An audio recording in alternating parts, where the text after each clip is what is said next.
گلزارما از اولین ساکنان محله یکم شهر خوجند است. وی به سبب نداشتن جای استقامت 4 کودک یتیمش را سال 2011 به همین جا آورد و به ساختمان خانه و زندگی شروع کرد. ولی مشکل بی‌آبی به زندگی به این هم دشوارش گرانی‌های زیاد آورد و محتاجی باران ساخت. آبی باران می‌بیاید، من این باشگاه‌های می‌مونیم جاش آمدگی ده می‌خوریم، آبمان نبودگیم ده آبمان قیمت دادگیم ده از سبب که راه دور آبی تازه می‌بیارد و ماشین تازه میگه تازه هم آیا هست یا نیست. بعضی آدمی حدلش نخودیم، من آبی خریده که ماشین می‌بیارد خوردم نمی‌تونم.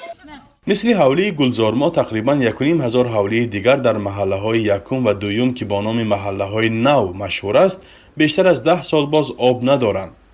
این محله‌ها در نزدیکی کوه و در دامنه دشت‌ها جایگیر شده است. ساکنانش میگن حالا در فصل تابستان بی‌آبی و گرمی طاقت فرسا آنها را خیلی ناراحت می‌سازد. سال 8 سال است زندگی کنم. 8 سال گفتن بود. همه آب خریده. چون من 500 لیتر های انا بشکه. وای به پشت ماشینش به میکشونه. 8 شب میکشونه. من توالت و نهای آخر خانه هونده. یعنی چهت بچه مایده.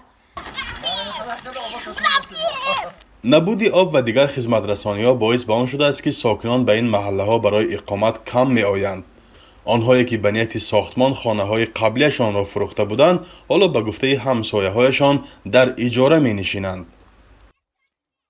ما اومدیم ما 2017 مراجعت کرده بودیم. ما وقتی دادن که میشد آب میشد همش میشد گفتن حاضر مبلغ نیست شمال و یک کانتینر غلطانه و یه همه جای رسپا کرده گفته همین خیلی گفته بودن حالی هم من اومده کافتا موندگی حالی هم آب نیست. مسئولان اداره آبیاری شهر خوجند میگویند حالا بیشتر از 5 محله‌های نوبنیاد شهر به آب نوشیدنی دسترسی ندارند.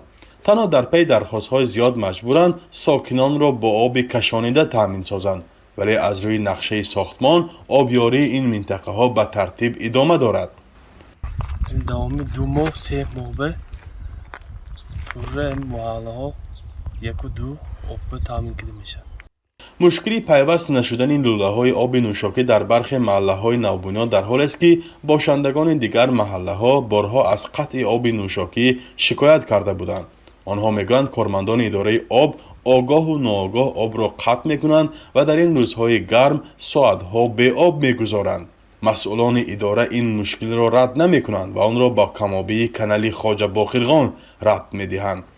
قسمی از آبهای نوشاکی شهر خوجند نیز از موضع آبچی قلعه و کانال خواجه باقرخان می آید.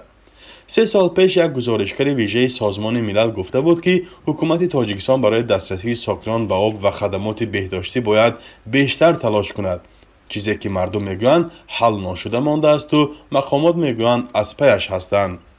فرزان محمدی، رادیو آزادی، شهر خوجند.